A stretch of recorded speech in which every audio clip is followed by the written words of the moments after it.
वैसे नहीं कर पानी जल्दी से कर हर आने वाले ब्लॉग का नोटिफिकेशन आपको टिंग करके मिल जाए। आज मौसम बहुत ही सुहाना है और कपड़े धोने का बिल्कुल भी बहाना नहीं है क्योंकि कल धो लिए हैं हमने कपड़े। और जी आज इतना प्यारा मौसम, इतना मैं कहती हूँ ठंडा ठंडा मौसम है ना। और मैंने यहाँ पे एक पिंपल निकला है तो एक ट्रिक पिंपल की मैंने आजमाई है जो कि बहुत ही बेस्ट है। आपसे भी शेयर करूँ, आपसे मैं चलो टिकटॉक पे शेयर करूँगी, ठीक है, कि यहाँ पे भी कर दूँ, नहीं टिकटॉक पे जाकर देखना, मैं वो वीडियो पे प्रॉपर लगाऊंगी, ठीक है। फिर मेरी टीठ है, मेरे को रिया नहीं चाहता है, मैं दिल करता मैं दासी दाऊँ। इसके ऊपर आपने मतलब क्या करें, जब भी आपका पिंपल, आपने किसी एमरजेंसी कोई इवेंट पर जाना और आपके पिंपल तो आमदीन होती है, खुश आमदीन होती है इसकी, क्योंकि ये नहीं रुकते, ये तब भी आते होते हैं जब हमने कहीं कभी जगह जाना हो। तो सबसे पहले तो आपने क्या करना है, एक लहसन लेना है, ठीक है। जो मैं लहसन जैसे कि वीडियोज़ अपलोड करती हूँ, चबा कर खाती हूँ ना, तो इस तरह आपने एक लहसन लेना है, उसको थोड़ा सा मतलब कट कर लेना है, ठीक है, इतना पीस मतलब छोटा सा मिनी सा लेना है। इसके ऊपर रख के उसके ऊपर टेप रख देनी है। तो टेप मैं तुम आके रेस्ट कहनी टोटका दस दी पहले अपने कपड़े उत्तों ला लिया, जो बारिश तेज़ हो गई, जो तेज़ हो गई हुई और आप ही ऊपर पाँच के लिए आप कितनी उठते आए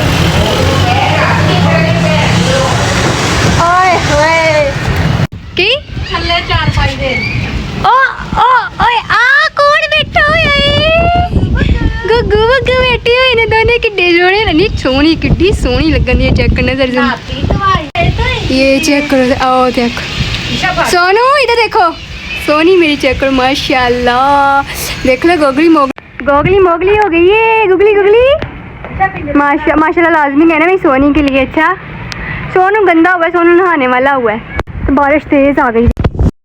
मज़ा बहुत आ रहा है वैसे, मैं आपको सही बात कहूँ, सच बात है, चेक करो, हाँ हाँ मज़े नहीं लगता, हाँ चुक्का लगी। A few moments later. सबके लिए नाश्ता रेडी करना है और आलिया आपी जी पराठे बना रही थी और मैनू अब्बा जानी ने कहा था कि मैनू प्याज कट के दो, मैं कोई अपनी डिश बनानी है।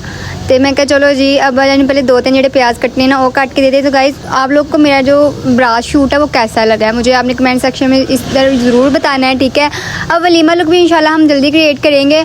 और बहुत से मुझे कमेंट्स आ रहे थे कि सिस्टर तुम व्लॉग स्किप ना करा करो, तो मैं स्किप नहीं करनी, तुम देखना स्किप नहीं करना है, तुम एक लाइक तो कमेंट ज़रूर करना। तो मेरा वॉच टाइम जल्दी ना जल्दी पूरा कर दो, बस वॉच टाइम आ गया। तो इतने मैं अपने जी मज़े लुटन दी सी मौसम दे, जो कि बहुत ही सुहाना मौसम से, मैंने बहुत मज़ा आ रहा सी। तो नाश्ता भी बना के ना मैं वैसे तो बड़ा बचती नहीं है काम, तो मैंने ना ही करना पे ना ही करना पे, लेकिन हूँ अब्बा जानी ने कहा तो मजबूरन मैंने करना ही पैना सी। अच्छा जी मेरे ना उनके वही ना थम ब्लैक हो जाते हैं उनके प्याज वगैरह कटिंग करे ना, फिर मैं कहा कोई नहीं चलो कोई नहीं, अब्बा जानी ने क्या है ना, तो इसलिए मैं अदरवाइज मैंने और कोई काम कहते ना तो मैं बिल्कुल नहीं सी कर। खैर छोड़ो, तुम मैंने ये दसो कि तुहाडियां छुट्टियां गर्मी ਦੀਆਂ कहनियां गुजरदियां, क्योंकि मेरी सहेलियां मेरा व्लॉग देखदियां कहंदी ईशा तू तो बहुत इंजॉय करनी है, घट्टे दा इंजॉय करनी, गर्मी ने मत मारी पई है। तो आ हुण अज मौसम थोड़ा सुहाना होया सी ते मूड भी अच्छा होया सी, मैं कहा चलो जी अज दा व्लॉग भी बना लिया, क्योंकि मेरी सहेलियां मैंने कमेंट करके थक गई, मैंने मैसेज करके व्हाट्सएप पे कि यार अपना व्लॉग अपलोड कर ला, होर तो कुछ नहीं तेरियां यामियां सुन ली असीं। मैं कहा मैं बंदा पूछे व्लॉग दे विच पागलियां मारदियां, तो मैं लगता कि मैं जी मेरा व्लॉग है, मैंने कही नहीं बहुत अच्छा होता है। अच्छा ये जो अच्छे कमेंट्स करते हैं उनका तो बहुत शुक्रिया अदा करती हूँ दिल से, और जो हर कमेंट के नीचे एक कमेंट लाजमी मेरे फ़ैन का होता है ना, फ़ैन पंखे वाला फ़ैन समझ रहे हो, उसका बहुत बहुत बहुत शुक्रिया, ठीक है। इसलिए मैं कहती हूँ कि एक कमेंट लाजमी क्या करो, सबकी राय का पता चल जाता है। One eternity later. चलो जी नमाज वगैरह पढ़ के मैं हो चुकी थी फ्री, तकरीबन नाश्ता भी लेट तो उसके बाद नमाज वगैरह जाती थी, उसके बाद जी ऐसी रेसिपी वाली वीडियोज़ बनाई थी, गैस आ गया जी चल फिर ऐसी बनाई होता जी, एक दिन कुटन से लगे हुए भाई।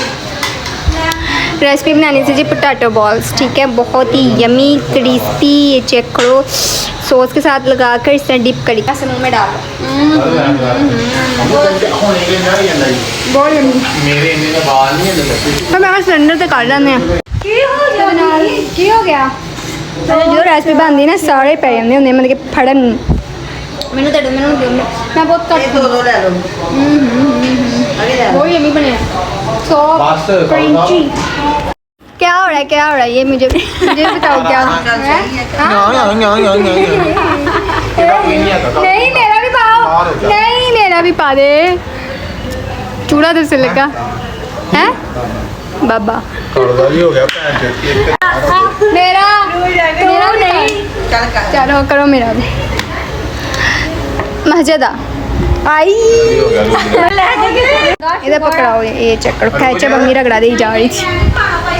ਉਹ ਰੂਹ ਪਾਪਾ ਕਿਲੋ ਨਾ ਹੋਈ ਜੇ ਸੋਚ ਪਾਪਾ ਲਓ ਨਹੀਂ ਸਿਨਾ ਮੈਂ ਖੇਡਣਾ ਚੱਲ ਨਹੀਂ ਲੋ ਪਾਣੀ ਦੇ ਪਾਪਾ ਪਾਣੀ ਦੇ। ਪਾਪਾ ਨੂੰ ਤੇ ਪੁੱਛੇ ਪਾਪਾ ਪਾਪਾ ਨੂੰ ਪੁੱਛ ਕੇ ਆ ਗਏ ਸਮੋਸੇ ਦਾ ਬਾਬਾ ਕੇ ਮਸਜਿਦ ਬਾਬਾ ਨੇ ਪਾਪਾ ਦਾ ਵੀ ਆ ਗਿਆ ਮਾਜੇ ਜੀ ਕਹੋ ਸਭ ਦੇ 2 3 4 5 6